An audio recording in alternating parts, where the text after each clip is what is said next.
बिस्मिल्लाहिर्रहमानिर्रहीम। 10th class. आज हम chapter 18 atomic and nuclear physics के कॉन्सेप्चुअल क्वेश्चन सॉल्व करेंगे। फर्स्ट क्वेश्चन है, is it possible for an element to have different types of atoms? Explain. क्या ऐसा possible है किसी भी एलिमेंट के लिए कि उसमें डिफरेंट टाइप्स ऑफ एटम्स मौजूद हों? इसको एक्सप्लेन करना है। तो यस, इसका आंसर ये है कि ऐसा पॉसिबल हो सकता है।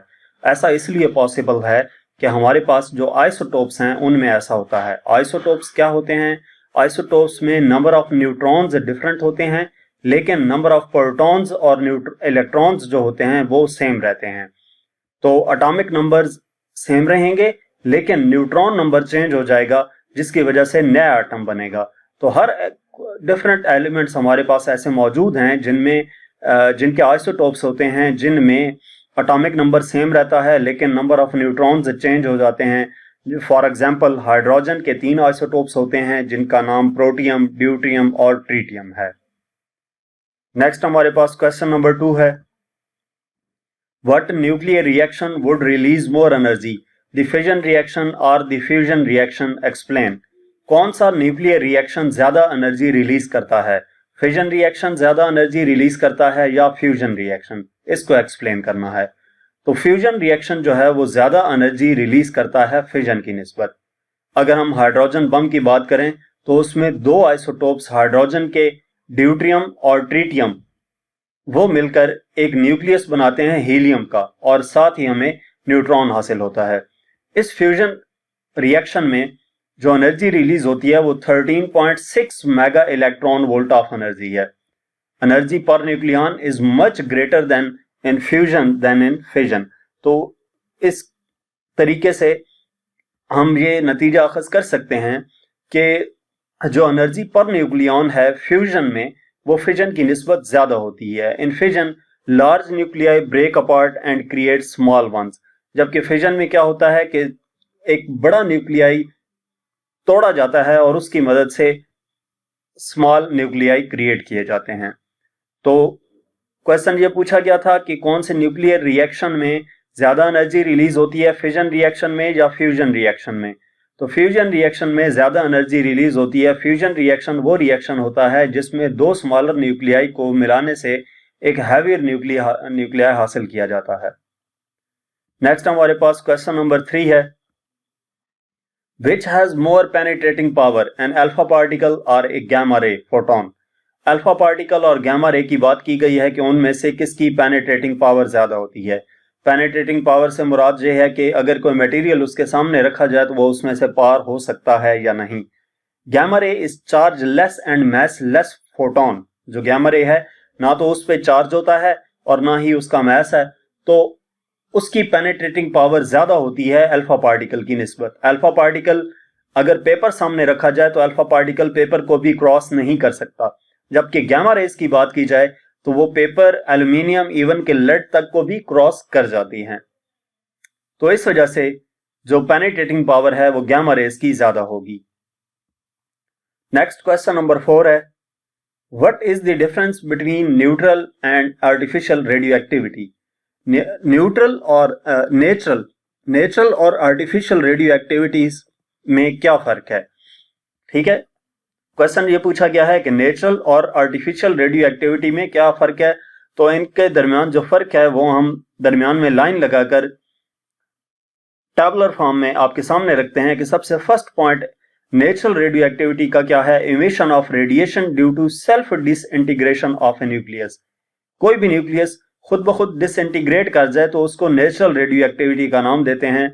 जबकि अगर हम किसी भी न्यूक्लियस के साथ न्यूट्रॉन ऐड करें, इंड्यूस्ड प्रोसेस न्यूट्रॉन को ऐड करें, तो उसके नतीजे में क्या होता है, जो रेडिएशन एमिट होती हैं उनको आर्टिफिशियल रेडियो एक्टिविटी कहते हैं। इसमें खुद ब खुद न्यूक्लियस डिसइंटीग्रेट हुआ था और इसमें हमने खुद उसको डिसइंटीग्रेट करवाया by adding neutron to it. उसके बाद सेकंड है, alpha, beta and gamma radiations are emitted. Natural radioactivity के जरिए से अल्फा, बीटा और गामा रेडिएशंस इमिट होती हैं, जबकि आर्टिफिशियल रेडियो एक्टिविटी के मुकाबले में mostly elementary particles such as neutron, positron are emitted. Artificial radioactivity में न्यूट्रॉन या पॉजिट्रॉन एमिट करते हैं। नेचुरल रेडियो एक्टिविटी में it is a spontaneous process, यानी कि कंटिन्यूअस प्रोसेस है, मुसलसल चलता रहता है। Artificial radio activity it is an induced process. Induced process से मुराद ये है कि अगर लेट्स सपोज हम न्यूट्रॉन ऐड करने से ये इमिशन जो है वो प्रोसेस कंटिन्यू कर रहे हैं आर्टिफिशियल रेडियो एक्टिविटी का, तो जब तक न्यूट्रॉन ऐड करते रहेंगे ये प्रोसेस होता रहेगा। न्यूट्रॉन ऐड करना हम बंद कर दें तो प्रोसेस रुक जाएगा। नेचुरल रेडियो एक्टिविटी का फोर्थ पॉइंट है exhibited by elements with atomic number more than 83। वो एलिमेंट्स जिनका एटॉमिक नंबर 83 से ज्यादा होगा उनमें नेचुरल रेडियो एक्टिविटी होगी, और वो एलिमेंट्स जिनका एटॉमिक नंबर 83 से कम होगा और उनमें आर्टिफिशियल रेडियो एक्टिविटी होगी। नेचुरल रेडियो एक्टिविटी को कंट्रोल नहीं किया जा सकता, जबकि आर्टिफिशियल रेडियो एक्टिविटी को हम कंट्रोल कर सकते हैं। नेक्स्ट क्वेश्चन नंबर 5 है, how would you likely to have to wait to watch any sample of radioactive atoms completely decay? कि किसी भी रेडियो एक्टिव एलिमेंट को कंप्लीटली डिके होने में कितना टाइम लगेगा, आपको कितना इंतजार करना पड़ेगा उसके लिए। तो थ्योरेटिकली ये इनफाइनाइट टाइम लेता है कोई भी डिके कंप्लीट होने में। कोई भी एलिमेंट है और उसने डिके होना है तो उसको डिके होने में इनफाइनाइट टाइम चाहिए, क्योंकि रेडियो एक्टिविटी जो है वो फॉलो करती है एक्सपोनेंशियल लॉ को, n equal to n naught into 1/2 power t। ये हमारे पास रिमेनिंग एटम्स का फार्मूला है। तो इसको अगर हम देखें, हमारे पास नंबर ऑफ हाफ लाइफ जब 0 थी, फ्रैक्शन रिमेन्स 1, यानी कि वो एज ए होल 100% वो रिमेनिंग है उसका। जब फर्स्ट हाफ लाइफ गुजरेगी यानी कि 1/2, उसको 1 को 2 से डिवाइड करेंगे तो ये हमारे पास 50 हो जाएगा। जब सेकेंड हाफ लाइफ गुजरी है तो इसका भी हाफ हो जाएगा, यानी कि 1/4 हो जाएगा, तो ये हमारे पास 25 रह जाएगा ओरिजिनल एटम का 25%। तो इसको अगर हम एक स्टैंडर्ड फॉर्मेट बनाना चाहें तो ये 1/2 पावर 0, 1/2 पावर 1, 1/2 पावर 2, तो ये हमारे पास 1/2 पावर n आ जाता है अगर नंबर ऑफ एलिमेंट्स n हो। नंबर ऑफ एलिमेंट्स 2 थे तो 1/2 power 2, number of elements n है तो 1/2 पावर n फ्रैक्शन रिमेनिंग होगी। इसी तरह जो परसेंटेज रह जाएगी वो 100/2 पावर n रह जाएगी, यानी कि जितनी मर्जी हमारे पास डीकेज होती रहें, इनफाइनाइट टाइम चाहिए किसी भी एलिमेंट को कंप्लीटली डीके होने के लिए। नेक्स्ट हमारे पास क्वेश्चन नंबर 6 है, which type of natural radioactivity leaves the number of protons and the number of neutrons in the nucleus unchanged? कौन सी नेचुरल रेडियो एक्टिविटी जो है उसमें नंबर ऑफ प्रोटॉन्स जो हैं और नंबर ऑफ न्यूट्रॉन्स जो हैं वो अनचेंज रहते हैं। यानी कि हमारे पास 3 किस्म के डीके हैं ना, एक अल्फा डीके, बीटा डीके और gamma decay. Natural radioactivity में यही 3 रेडिएशंस इमिट होती हैं, अल्फा, बीटा एंड गैमा। तो इन अल्फा डीके, बीटा डीके या गैमा डीके में से कौन सा डीके ऐसा है जिसमें नंबर ऑफ प्रोटॉन्स और नंबर ऑफ न्यूट्रॉन्स सेम रहते हैं, वो चेंज नहीं होते? तो गैमा डीके बेसिकली एक ऐसा नेचुरल रेडियो एक्टिविटी प्रोसेस है जिसमें नंबर ऑफ प्रोटॉन्स और नंबर ऑफ न्यूट्रॉन्स अनचेंज रहते हैं। ठीक है, हमने यही आंसर बताना था। गैमा डीके के साथ जो हमारे पास जनरल इक्वेशन है वो भी लिख दी कि पेरेंट न्यूक्लियाइड जो है वो डॉटर न्यूक्लियाइड में चेंज हो जाता है, लेकिन उसमें नंबर ऑफ प्रोटॉन्स और नंबर ऑफ न्यूट्रॉन्स चेंज नहीं होते। नेक्स्ट क्वेश्चन नंबर 7 है, how much of a 1 gram sample of pure radioactive substance would be left undecayed after 4 half lives? How much of a 1 gram sample of pure radioactive substance, एक pure radioactive substance है, कितना 1 ग्राम है। 4 half lives के बाद इस 1 ग्राम का कितना हिस्सा रह जाएगा बाकी? तो हम इसको फार्मूले की मदद से लिख सकते हैं। पहले हम इसका डाटा नोट कर लेते हैं। हाउ मच यानी कि रिमेनिंग एटम्स n हमने कैलकुलेट करने हैं। Original atoms n not 1 gram given है। आफ्टर 4 हाफ लाइफ्स जो स्मॉल t की वैल्यू है वो 4 है। तो इसका हम सोल्यूशन देखते हैं कि हमारे पास इसका फार्मूला आ जाता है n equal to n naught into 1/2 power t। तो इसमें हम वैल्यूज, ये हमारे पास रिमेनिंग फ्रैक्शंस कैलकुलेट करने का फार्मूला है। तो n इक्वल आ जाएगा, n नॉट की वैल्यू 1 है और t की पावर 4 है। इसको सिंप्लीफाई किया तो ये 1/16 यानी कि n फ्रैक्शंस जो रिमेनिंग होंगे वो 0.0625 ग्राम रह जाएंगे 4 हाफ लाइफ्स के बाद। अगर सैंपल 1 ग्राम हो तो 4 हाफ लाइफ्स के बाद 0.0625 ग्राम रह जाएगा। नेक्स्ट हमारे पास क्वेश्चन नंबर 8 है। Tritium is radioactive isotope of hydrogen. It decays by emitting an electron. What is the daughter nucleus? कि हमारे पास रेडियोएक्टिव आइसोटोप है ट्रिटियम, हाइड्रोजन का आइसोटोप है, वो डिके करता है और इस डिके के नतीजे में एक इलेक्ट्रॉन इमिट होता है। तो डॉटर न्यूक्लियस का नाम क्या होगा?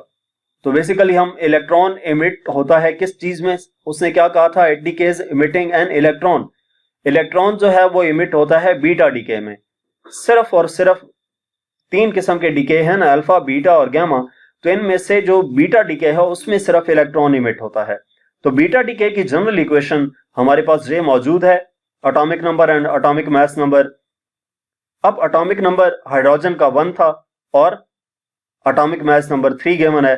इसने जब डिके किया Z1+1, इसको हमने इस पे इंप्लीमेंट किया, तो यहां पे Y पे कौन सा एलिमेंट आना चाहिए? ये हमारे पास क्या बन गया है, 2 and 3। हीलियम का हमारे पास 2 and 2 होता है। 2, 3 का मतलब ये है कि ये हीलियम का एक आइसोटोप है, हीलियम 3। तो जो डॉटर न्यूक्लियस है उसका नाम क्या होगा, helium 3।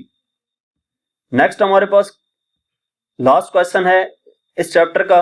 What information about the structure of the nitrogen atom can be obtained from its nuclide 7 nitrogen 14?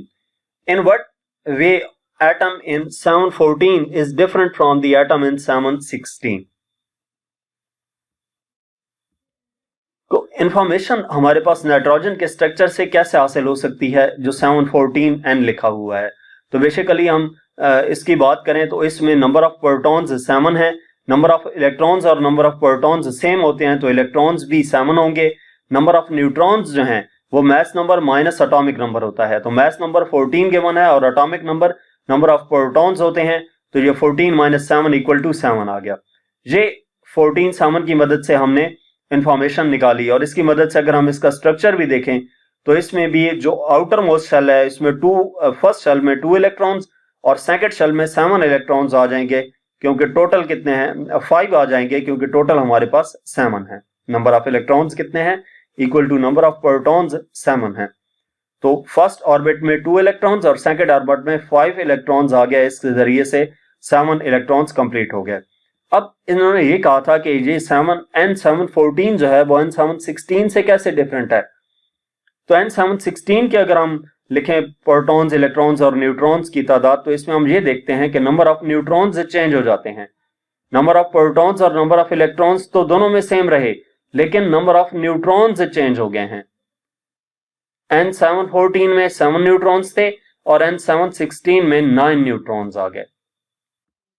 तो यहां तक हमारे पास इस चैप्टर के एक्सरसाइज के क्वेश्चंस थे। मजीद किसी भी चैप्टर की एक्सरसाइज का सॉल्यूशन देखने के लिए आप हमारा चैनल विजिट कर सकते हैं। इसके अलावा अगर आप किसी भी सब्जेक्ट की ऑनलाइन या होम ट्यूशन पढ़ना चाहते हैं तो हमसे व्हाट्सएप पे कांटेक्ट कर सकते हैं। Thank you.